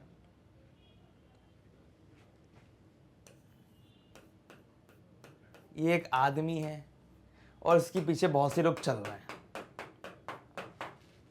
ये क्या कर रहा है, लीड कर रहा है, आगे बढ़ रहा है। तो कहीं ना कहीं वो क्या कर रहे हैं, बहुत अच्छे तरीके से चीज़ों को लीड करते हैं। उन साइंटिस्टों में लीडिंग है, आगे हैं। He has come to a very right conclusion, वो बहुत ही अच्छे उपसंहार में आए हैं, that human body is just like a system. उनके अनुसार जो ह्यूमन बॉडी है वो एक तंत्र की तरह है। This can be seen in diabetics ना, few diabetes है ना are regular in use of insulin. अब डायबिटिक्स जो होता है ना, डायबिटीज ही वो rule regular in use of insulin that can alone keep them fit. तो अब यहाँ पर क्या जा रहा है, कहा जा रहा है कि डायबिटीज़ की बीमारी होती है, उसको हम देख सकते हैं, ठीक है। तो regular in use of insulin, अब आप लोगों ने सुना होगा कि इंसुलिन की इंजेक्शन लिया जाता है तो उसमें हमको रेगुलर रहना पड़ता है। The author advises diabetics to understand, diabetics का मीनिंग यहाँ पे ये है कि जिन लोगों को डायबिटीज़ की प्रॉब्लम है, to understand that their physical system can work only when they regularly take injection of insulin. एक दिन आपने इंसुलिन का इंजेक्शन नहीं लिया, फिर क्या होगा, शरीर आपका टूटने लगेगा। समझ में आ रहा है आपको? तो इंसुलिन की मात्रा का ऊपर नीचे होना ही बॉडी में शुगर लेवल को बताता है। If they are casual in their approach, अगर वो कैजुअल हैं अपनी अप्रोच में, है ना। कैजुअल का मीनिंग ये होता है ना, आपने सुना होगा कैजुअल ड्रेस पहनकर आ जाओ, आज के दिन फॉर्मल नहीं पहन कर आना। कैजुअल का मतलब कुछ भी। तो जो आदमी कुछ भी करेगा तो उससे क्या होने वाला है, उससे उसी व्यक्ति का नुकसान होना अवश्यम भी है ना, होना है। The worst sufferers from diabetes can regain full health and keep themselves indefinitely all right if they follow this direction.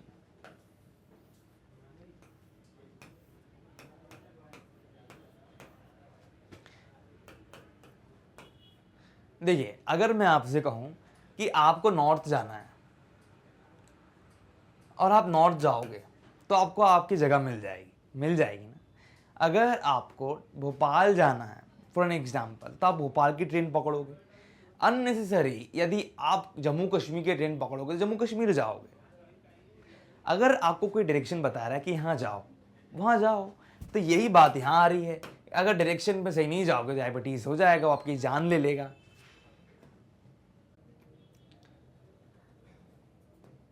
Question number 3, why has the discovery of insulin not made any appreciable difference with the morality in the England? तो कहीं ना कहीं जो morality है ना, ethical चीज़ें, moral का meaning क्या होता है, अच्छी चीज़ समझना है ना। आपने मोरल स्टोरीज पढ़ा होगा तो उससे रिगार्डिंग मोरलिटी बना है। तो जो डिस्कवरी है इंसुलिन की, उसने क्या नहीं किया, not made any appreciable difference, कोई इतना बड़ा प्यारा सा कोई डिफरेंस नहीं लाया उनकी इंग्लैंड के लोगों के रहने वाली लोगों की मोरालिटी में। हेल्डेन had disclosed the reality that, उन्होंने बताया, डिस्क्लोज करना मतलब किसी चीज़ को बताना, that the reality that the discovery of insulin did not make any appreciable difference। अब यहाँ पर कहना ये चाह रहे हैं कि अब यहाँ पर क्या होता है, इंसुलिन आ गया, इंसुलिन की डिस्कवरी हुई कि यहाँ इंजेक्शन लगाने से आपको सब कुछ सही हो जाएगा, लेकिन यहाँ पर ये चीज़ आ जाती है कि इसने कोई बहुत बड़ा परिवर्तन नहीं ला दिया। He revealed this fact through the typical example of two diabetic patients। तो डायबिटिक पेशेंट्स हैं, उन दोनों को उदाहरण देकर वो बता रहे हैं कि जो मोरालिटी है ना इंग्लैंड में, उन लोगों कि मॉरलिटी में कोई ऐसा अंतर नहीं आ रहा, सोच समझ, अच्छी सोच समझ की बात हो रही है यहाँ पे। One of them did not bother to replace her broken syringe and the other neglected their insulin injection because she thought that she would be hospitalized soon. देखिए क्या होता है, लोगों ने लापरवाहियां करना चालू कर दिया। एक ने क्या करा, इंसुलिन इंजेक्शन को नेग्लेक्ट कर दिया, एक ने सिरिंज को ध्यान नहीं दिया, तोड़ दिया। ठीक है, तो इसी कारण क्योंकि उनको लग रहा था कि उनको बहुत जल्दी हॉस्पिटल जाना पड़ जाएगा। So in which case nurse को take care of diabetes as well, तो वो क्या करेंगे कि डायबिटीज को भी ध्यान रख लेंगे। तो what is the use of discover of insulin as a preventive of diabetes for such people. तो ऐसे लोगों के लिए क्या है, इंसुलिन लाया गया ना, एक प्रिवेंटिव है, मतलब निरोधक है वो, है ना, प्रिवेंटिव करता है, उनको रोकता है। Thus author observed that most of the people are still careless। तो इसीलिए उन्होंने मोरालिटी ऑफ इंग्लैंड में ये बात की, लेकिन उनमें इतनी कोई सोच समझ में कुछ ऐसा अंदर नहीं आया। देखो, आपको अगर कोई कुछ कहता है तो उसको मानिए ना, अगर नहीं मानोगे तो क्या होगा, you will not get anything.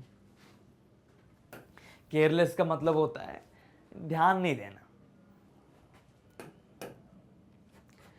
Question number 4 पर आते हैं students. Name the infection which can effectively be dealt with by public control of water supply। अब यहाँ पर कुछ इन्फेक्शंस के नाम हमको बताने हैं which can effectively, जो अच्छे तरीके से असरदायक तौर पे डील कर सकते हैं, किसके द्वारा, किसके लिए, public control of water supply. जो पब्लिक कंट्रोल है ना पानी की सप्लाई का, उसके लिए। There are certain diseases which are caused by water pollution। इतनी सारी समस्याएं होती हैं स्टूडेंट्स जो कॉज होती हैं किनके द्वारा, वाटर पॉल्यूशन के द्वारा। हेल्डेन हैड राइटली डिस्क्लोज्ड, उन्होंने बहुत अच्छे तरीके से इस चीज को डिस्क्लोज किया है, the fact that typhoid injection can only be dealt with adequately by people control of water supply. देखिए, टाइफाइड इन्फेक्शन जो है ना, आपने सुना होगा, मेरा एक मित्र है, उदाहरण के तौर पर एक दुर्गा नाम की एक लड़की है, उसकी एक दोस्त है लक्ष्मी। अब लक्ष्मी को क्या हो गया, टाइफॉइड हो गया। टाइफॉइड होने के कारण वो बड़ी समस्या में रहने लग गई। उसको लगा कि क्या होगा मेरी ज़िंदगी का, तो बाद में पता चला कि वो अच्छा पानी नहीं पी रही, तो उसको टाइफॉइड हो गया। तो टाइफॉइड का जो इन्फेक्शन है वो गंदे पानी से फैलता है, उल्टी होना, कभी कभी ब्लड की वॉमिटिंग्स भी होती हैं। तो ये कहीं ना कहीं क्या होता है, इसमें हमको ना इंडिविजुअल सिटीजन का जो रोल है वो बहुत ज़्यादा महत्वपूर्ण है। अगर वे लोग ध्यान नहीं देंगे तो क्या होगा, समस्याएं बढ़ जाएंगी। Individual attention is very important. जो इंडिविजुअल है, नहीं, एक इंडिविजुअल का मतलब होता है जैसे अकेला मैं इंडिविजुअल हूँ, तो हर एक आदमी को अकेले अटेंशन देना है, क्योंकि ये जो मुद्दा है वो बहुत ज़्यादा सीरियस मुद्दा है। In a country where typhoid fever is common, एक ऐसी कंट्री जहाँ पर टाइफॉइड फीवर जो बहुत ज़्यादा कॉमन है, it is hard always to drink beer और वाइन और personally to see that once water is boil in annual vaccination involves a day of mild illness. अब यहाँ पर देखिए क्या कहा जा रहा है, अगर कोई ऐसा देश है, कोई कंट्री है जहाँ पर टाइफॉइड फीवर बहुत सामान्य है, जैसे आप उदाहरण के तौर पर देख सकते हो, कुछ जगह होती है जहाँ पे कुछ बीमारियाँ रहती है जो कॉमन होती हैं, लाइक ठीक है चल रहा है, ये समस्या आ रही है, ठीक है कॉमन है। Now it is hard always to drink beer, तो वहाँ पर क्या होता है, बहुत कठिन होता है कि हम बियर लें ना वाइन लें खुद से, to see that once water is boil, कि दूसरे का पानी क्या है, गर्म है कि नहीं। And annual vaccination involves a day of mild illness, और कहीं ना कहीं क्या होता है, जो वैक्सीनेशन होता है वो क्या इंक्लूड करता है, माइल्ड इलनेस को इंक्लूड करता है। Name any 3 airborne diseases. अब हमने एयरबॉर्न डिजीजेस पढ़ी हैं, अब वो देखते कौन कौन सी। Diphtheria, smallpox and measles are the 3 main airborne diseases. They are most dreadful, like बहुत ज़्यादा बुरी भयानक हैं, and curse the human life. It is fatal too, और fatal ने मारने योग्य, मतलब अपन इससे बहुत जल्दी नुकसान पा सकते हैं, मर भी सकते हैं। Individual effort is not enough to fight with these diseases, जो इंडिविजुअल है उनके एफर्ट्स इतने पर्याप्त नहीं हैं, it's not adequate that they can able to fight with them, no, they require control over environment, आवश्यकता है इन्वायरमेंट को कंट्रोल करने की, which the government can manage, जिसको गवर्नमेंट ही मैनेज कर सकता है। Why does the author demand, question number 6, the journal adoption of scientific points of view? यहाँ पे जर्नल अडॉप्शन ना साइंटिफिक पॉइंट ऑफ व्यू को क्यों यूज़ करना इंपॉर्टेंट है। पॉइंट्स ऑफ व्यू जो हैं क्या हैं, इनके अडॉप्शन को क्यों इतना फोकस किया है, डिमांड की बात क्यों हो रही है। JBS Heldon in this essay expresses the need to adopt the scientific point of view in our life. तो जो हेल्डन है हमारे, वो JBS हेल्डन जो हैं वो क्या करते हैं, इस ऐसे में एक्सप्रेस करते हैं, मतलब बताते हैं the need to adopt the scientific point of view in our life. वो कहते हैं कि हमें क्या करना है, साइंटिफिक पॉइंट ऑफ व्यू को अडॉप्ट करना है। अकॉर्डिंग टू द ऑथर के अनुसार all phenomena are of the same emotional level. हर एक जो घटनाएं होती हैं वो क्या है, सेम इमोशनल लेवल की, एक ही जैसी बात भावनाओं की हैं ना, विज्ञान की अगर हम बात करते हैं। Hence whether anything is individually small, भले ही कोई भी चीज़ छोटी हो या कोई बड़ी हो, it is the same to the scientist, वो साइंटिस्ट के लिए एक जैसी है। फॉर इंस्टेंस अगर हम उदाहरण के लिए देखते हैं, a tape worm is not contemptible nor a solar system awe inspiring for scientist. ये नहीं है कि सोलार सिस्टम से बहुत ज़्यादा प्यार हो जाएगा, है ना, और जो टैप वॉर्म है उससे क्या होगा, यहाँ पर उन लोगों को बड़ा अजीब सा लगेगा, लाइक वो तो छोटा सा कीड़ा है तो मैं नहीं देखने वाला। तो यही बात यहाँ पर हो रही है। अब जो ऑथर है हमारे, emphasis on the general option of scientific point of view because in its absence human efforts are so largely devoted to conflicts with fellow men in which one if not both of the disputants must inevitably suffer। अब यहाँ पर वो क्या कहते हैं, अगर हम scientific point of view को अडॉप्ट नहीं करते तो कहीं ना कहीं जो डिस्प्यूट करने वाले लोग हैं उनके बीच में भी प्रॉब्लम्स ऑकर हो सकती हैं। ठीक है, तो यहाँ पर क्या होता है कि अगर आदमी अपने एफर्ट्स नहीं लगाता, अगर यहाँ पे एफर्ट्स की कमी होती है, तो devoted to conflict with fellow man, तो कहीं ना कहीं एक दूसरे के साथ युद्ध की एक स्थिति आ जाएगी, लड़ाई की स्थिति आ जाएगी।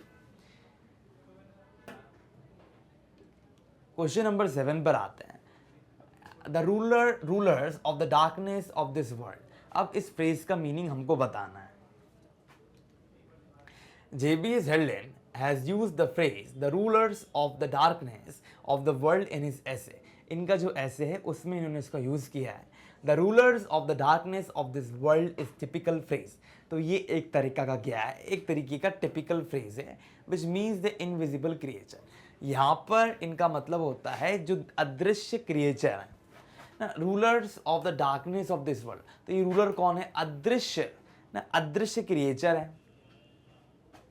हम कह सकते हैं कि राक्षस है, डेमन है। They are supposed to be the ruler of the darkness. उन्हीं को क्या कहा गया है कि वो रूलर हैं किसके, डार्कनेस के, अंधकार के शासक हैं। सेंट पॉल, अब ये कोई एक तरह से अगर आप ध्यान दो तो पुराने समय में क्या होता था कि चर्च का बड़ा बोलबाला था। चर्च के लोग क्या करते थे, चर्च के पीपल जो होते थे वो लोग लाइक वहाँ पे पादरी थे, तो वो लोगों को बताते थे कि ये राक्षस है, ये राक्षस नहीं, चुड़ैल है, ये लोग उनको लोगों को गाइड करते थे। वैसे सेंट पॉल जो है ना, वो भी एक चर्च के पादरी हैं एक तरह से, तो या हम कह सकते हैं कोई प्रसिद्ध व्यक्ति होंगे।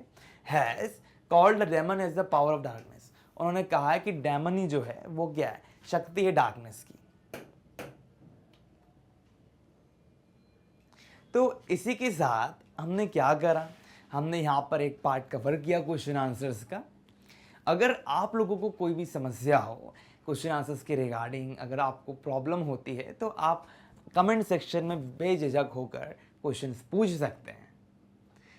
और इसके अलावा मैं आपको एक बात और बताना चाहूँगा कि आने वाली वीडियो में हम और भी क्वेश्चन आंसर्स कवर करेंगे, तो आप लोग हमारी वीडियो को देखते रहें लगातार, ताकि आप लोगों का कनेक्टिविटी जो है वो हमसे बिल्कुल भी ना टूटे। और मैं आपको बताना चाहूँगा कि यहाँ पे फ्री ऑफ कॉस्ट एजुकेशन जो है आप सभी को प्रोवाइड की जाती है। हमारे पास बहुत सारे कोर्सेज अवेलेबल हैं, और आप चाहें तो हमारे जितने भी वीडियोस हैं आप उनको लाइक करें, सब्सक्राइब करें, शेयर करें सोशल नेटवर्किंग साइट्स पे। आप सभी का बहुत बहुत धन्यवाद।